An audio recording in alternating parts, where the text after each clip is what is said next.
Bueno, muchísimas gracias, Óscar. Muchas gracias, Charles, por haber contado conmigo para este seminario. Para mí es un honor, porque estos seminarios los llevo siguiendo desde sus inicios y he ido proponiendo a las distintas jóvenes que estaban formando parte de nuestros proyectos para que se integraran, y además siempre han sido becadas, lo cual pues es muy de agradecer, ¿no? Yo, a diferencia de otras personas que han ido hablando en la sesión de ayer y en la de hoy, yo estoy fuera de ese proyecto, o dicho en palabras de Charles, estoy fuera de ese Hortus Conclusus. Me quedo algo así como Tristán y Sosia guardando, no sé si la escalera o esperando recoger los sesos de Calisto, ¿no? He usado Philobiblon desde sus inicios, mejor dicho, desde el folletito casi de Bust que tenemos en nuestra biblioteca, y después ya en la web pues he usado, he aprovechado y diría también que he sufrido Philobiblon, ¿no? Con las dificultades de las que, bueno, de las que hablaba, por ejemplo, ayer María, ¿no? Vamos a ver si podéis ver la pantalla. Sí, se puede ver perfectamente. De acuerdo. Ahora se ve también, ¿no? ¿Se ve? Sí, perfectamente. Perfecto, Se ve la pantalla. De acuerdo. Pues en mi exposición lo que voy a hacer es presentaros ese proyecto nuestro, explicaros un poco su origen y su funcionamiento, y después algunos de los puntos de contacto que mantiene con Philobiblon, ¿no? Nuestro proyecto es, como acaba de comentar Óscar, pues una aventura más de nuestro grupo investigador, el grupo llamado Claricel. Aclaro que Claricel, para quien no lo sepa, Claricel de las Flores es el título de una novela de caballerías de autor aragonés. Y como esto es un grupo financiado por nuestro gobierno de Aragón, nos pusimos Claricel, nos quitamos lo de las flores para evitar el posible cachondeo, ¿no? Y como grupo Claricel, pues nos iniciamos ya desde finales del siglo pasado en las aventuras de las bases bibliográficas. Con mucha voluntad y con nulos conocimientos, empezamos con la base que entonces era Claricel, unas bases bibliográficas sobre libros de caballerías que después se fueron ampliando con el cuento medieval y con la literatura escrita en Aragón. También contamos con la base DINAM, que es resultado de una tesis doctoral estupenda que se leyó en nuestro proyecto y que es una base sobre los nombres de los personajes de los libros amadisianos. Y por último, pues nos lanzamos en torno a 2012 a configurar esta nueva base, como si no tuviéramos bastante, que es la llamada base Comedic.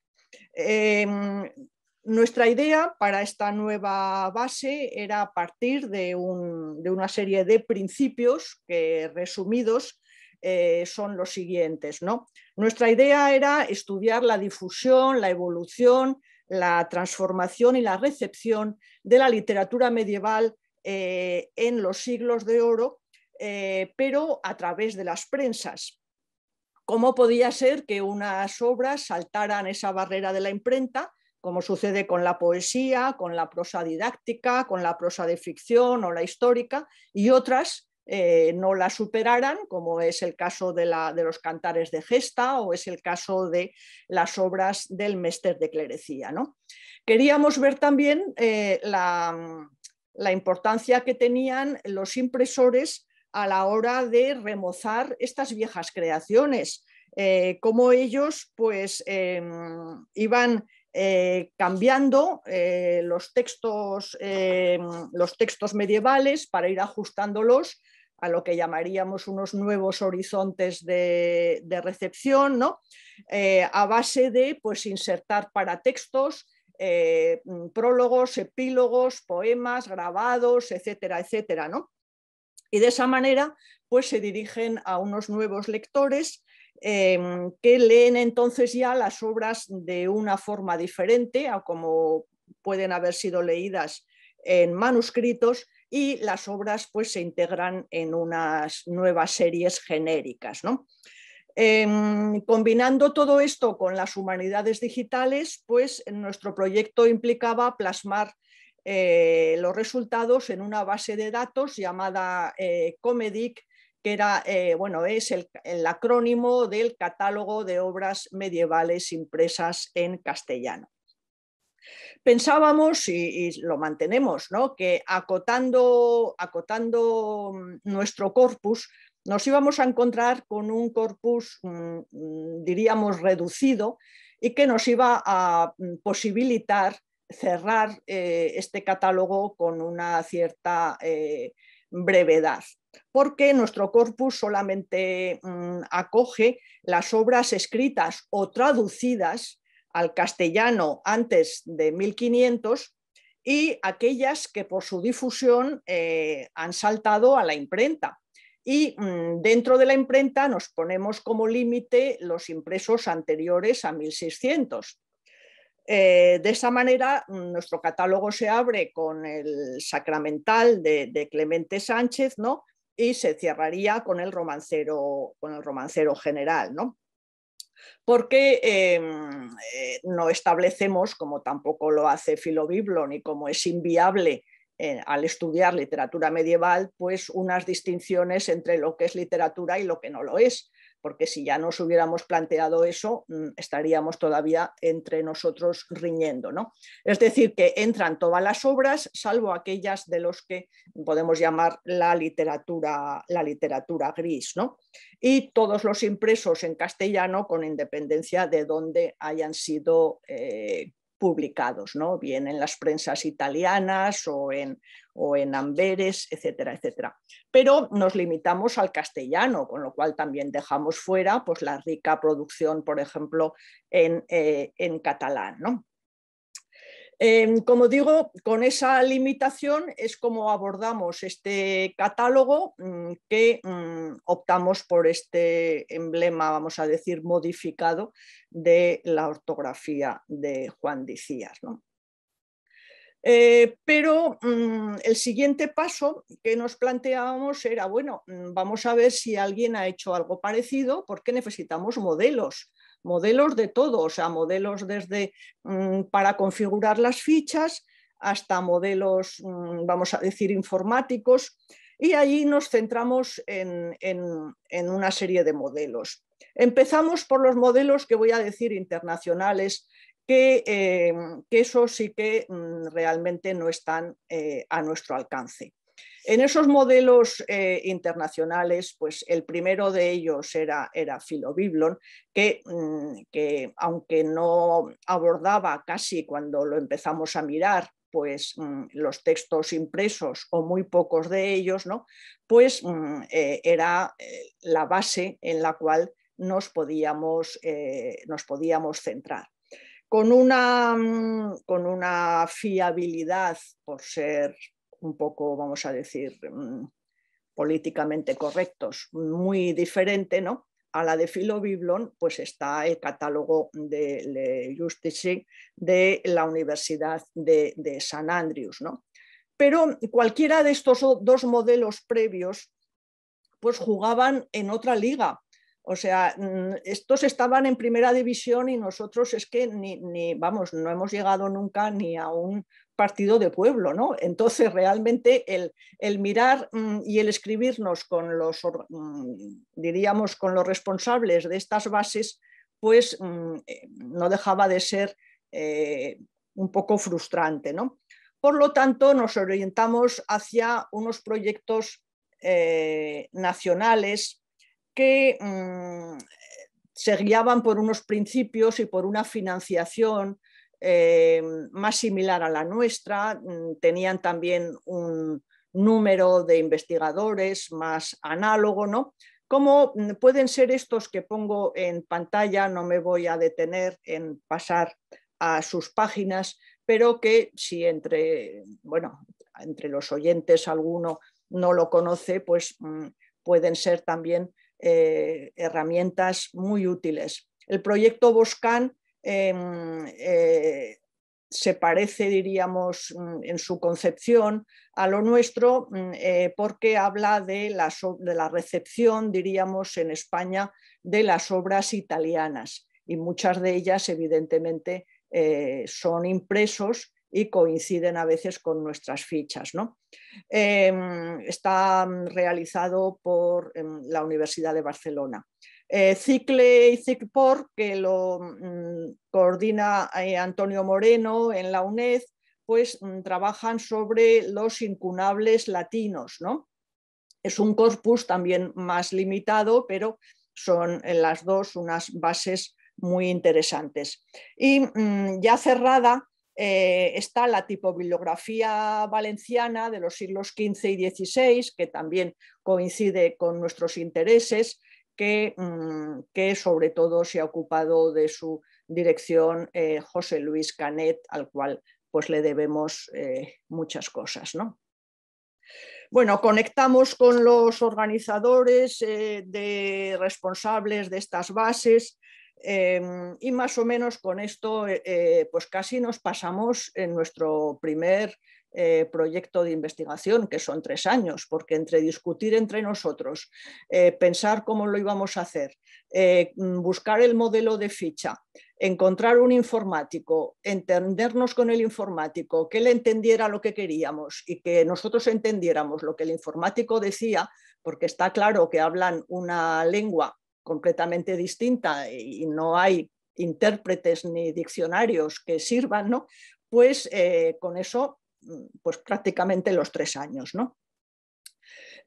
Finalmente ya el catálogo hecho a andar, y esta es la página de inicio que podéis encontrar en esta dirección, ¿no? Donde aquí se puede acceder ya directamente a las fichas que están finalizadas. Hay una sencilla herramienta de búsqueda. Podría ser mejor, pero bueno, hemos puesto un campo general para que ahí cualquier palabra que se busque pueda remitir a algo, ¿no? Y las abreviaturas es un documento que vamos actualizando donde colgamos las abreviaturas utilizadas. En esta página de inicio es donde explicamos un poco lo que queremos hacer, y aquí ya tenemos un link a nuestro, no sé si, como he dicho ya, no hermano mayor, sino algo mucho más, pero que por lo menos nos hemos atrevido a poner el enlace, ¿no? ¿Cuál es nuestro modelo de ficha? Nuestro modelo de ficha cuenta con 2 partes, diríamos una, por decirlo de alguna manera, fija, que es el encabezado y el pie, que reflejan los elementos básicos de la obra, y otra variable que es el desplegable. Como sucede en las bases, pues si un campo está en blanco no aparece, ¿no? Entonces la parte, el encabezamiento, pues es el título normalizado, la fecha de composición. Si hubiera manuscritos aquí se verían, pero como no los hay, no se incluyen. Los impresos, la materia, y edición moderna, el proceso de reescritura, una bibliografía solo centrada en la difusión impresa, algunas notas, y intentando ese sueño que es inviable, como nos ha demostrado Amaranta, de que las erratas y los errores se limiten, pues cada ficha tiene un responsable y luego pasa por 2 revisiones. Un responsable de la revisión, vamos a decir, académica, más un responsable de la revisión técnica, y aún así pues los errores se encadenan. Muy recientemente, o sea, cosa de hace unos meses, hemos conseguido para cada una de las fichas un DOI. Esto es algo que puede parecer un pequeño detalle irrelevante, pero que para mí es algo muy importante porque este tipo de trabajo, que es larguísimo, que algunas fichas pueden ser más de un artículo de investigación, no tiene ningún tipo de reconocimiento en el mundo académico, al menos español. Y eso es una de las cosas con las que choca también lo que comentaba Amaranta de la colaboración con Filobiblon. Es decir, no basta con que te den un certificado, es que eso en un currículum no sabes dónde ponerlo, ¿no? Entonces, de esa manera, cada una de las fichas puede ser como un artículo, porque ya hemos conseguido que Comedic tenga ISSN, y de esa manera, pues bueno, por lo menos en el currículum, pensando en la gente más joven, ¿no? Pues pueden ser como artículos de su currículum, ¿no? El desplegable, en este caso, pues ya el formato, los repertorios básicos, ejemplares, facsímiles para textos, etcétera, etcétera. Bueno, no me quiero detener mucho porque esto está en la información que tenéis en el Dropbox, ¿no?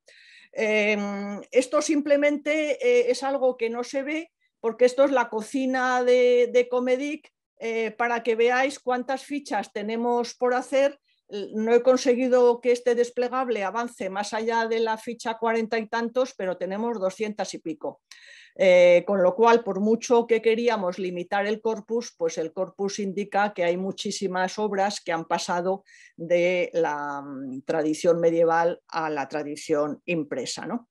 La situación actual la refleja este triste gráfico donde la parte azul son las fichas que están sin hacer, la naranja son las fichas hechas y la gris son las fichas que ya tienen responsable y que les estoy azuzando para que las terminen pronto.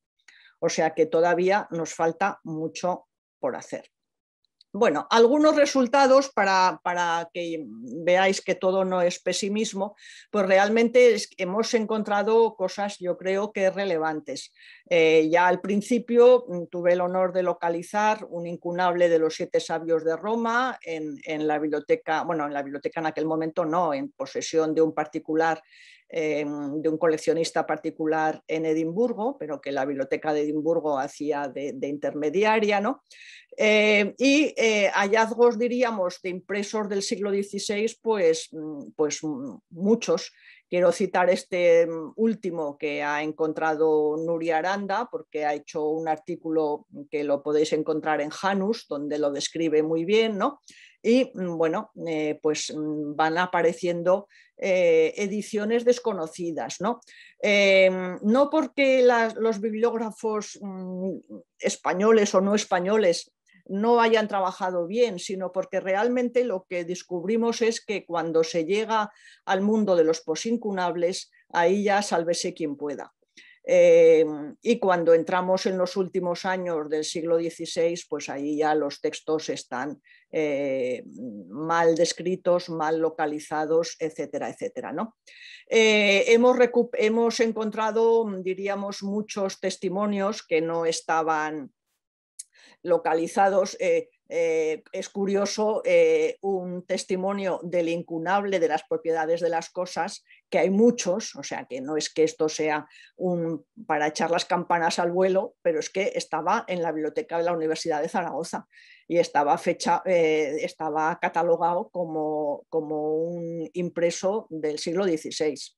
En la ficha preciosa que ha realizado Mari Carmen Marín de La cárcel de amor, pues hay 4 ediciones desconocidas. En la ficha de la Celestina que ha trabajado estupendamente Amaranta y de la cual nos ha señalado muchos errores y muchos datos nuevos, pues también he podido encontrar pues un ejemplar de 1573 que no se conocía, de la Biblioteca Estatal de Vorarlberg, y otro en Nantes de 1569, ¿no? Y lo que también es para mí, pues quizá lo más bonito y lo más divertido, ¿no? es los hallazgos que vamos haciendo con el tema de los grabados. Algo que Philobiblon no menciona casi nada, las posibles ilustraciones, aunque se trabaje sobre manuscritos, y en el caso de los impresos nos interesan mucho, ¿no?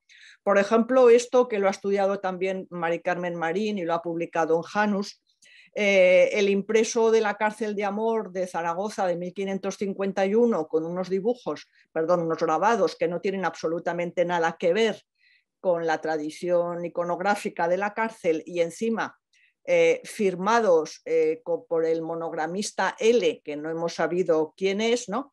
Pues guardan una clara correspondencia con grabados de Hans Holbein el Viejo, como se puede ver en este. El artículo de Mari Carmen lo explica muy bien, ¿no? La ficha de los 7 sabios de Roma que realicé con ayuda de Nuria Aranda, ¿no? Pues también nos permitió ver que el impreso de Burgos de Juan de Junta pues hacía, como hacen muchos impresores, pues un pupurri de grabados, la portada de otro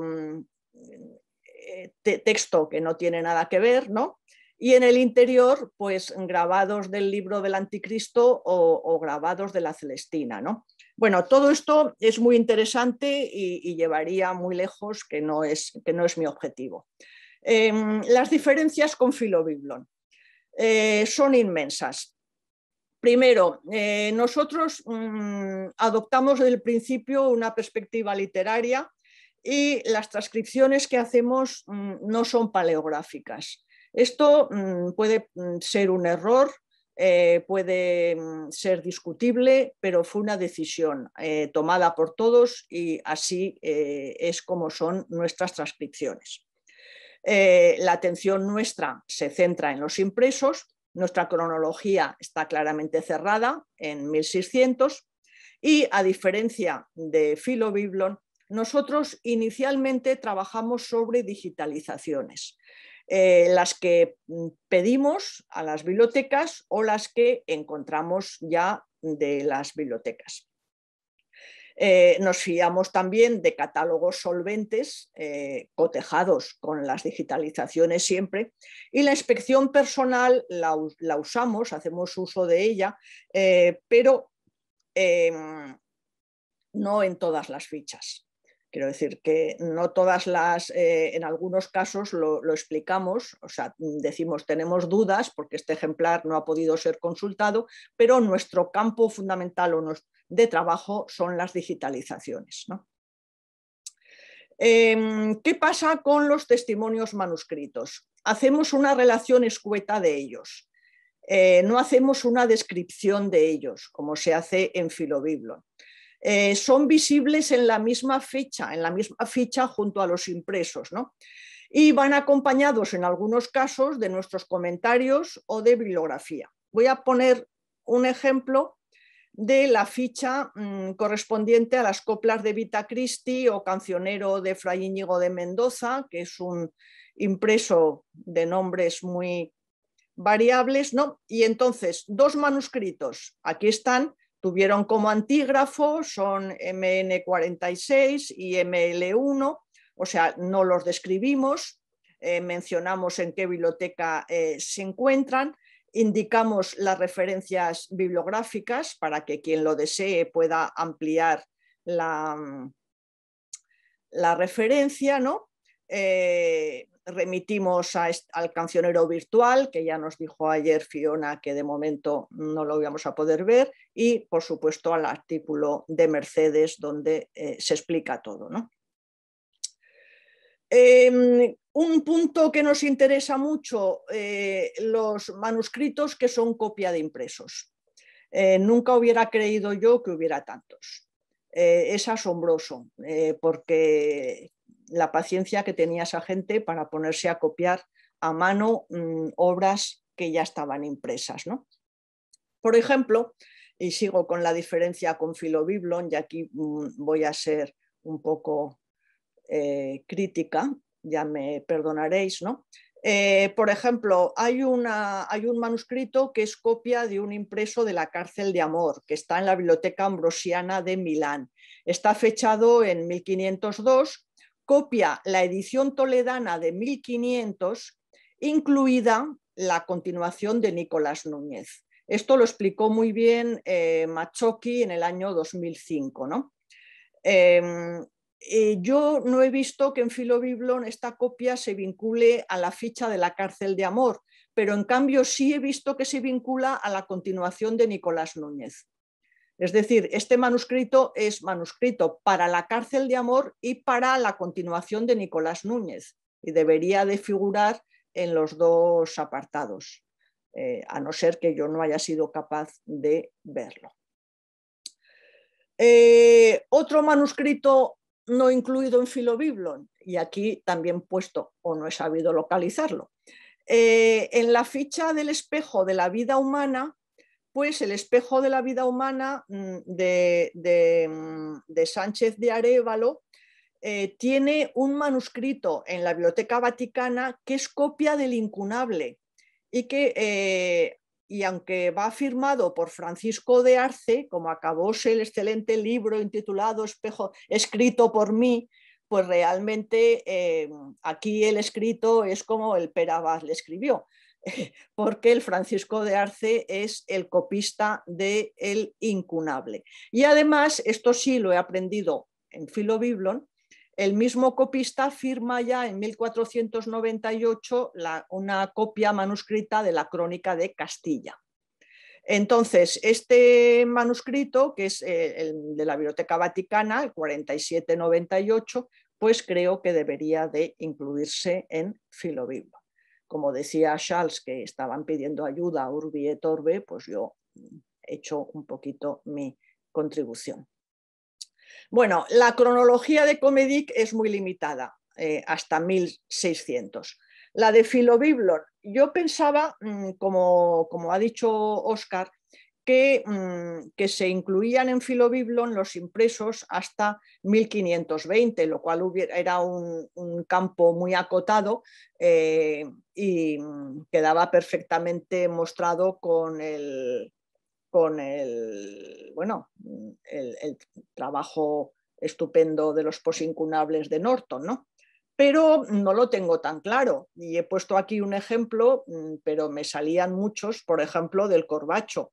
En el Corbacho, en la ficha de Philobiblon, yo encuentro que está el incunable, que está el impreso de Toledo, que está un impreso dudoso de Sevilla 1512, que falta, y es por eso lo he puesto en rojo, el de Toledo de 1518, que en cambio está el de Logroño 1529, que ya no es un posincunable, y que falta entonces Sevilla 1547.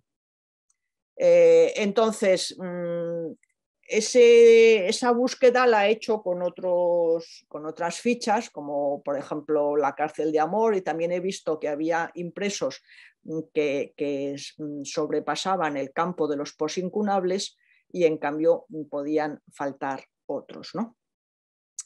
Bueno, no se trata de sacarle faltas a Philobiblon, porque desde el principio he dicho que para mí eso es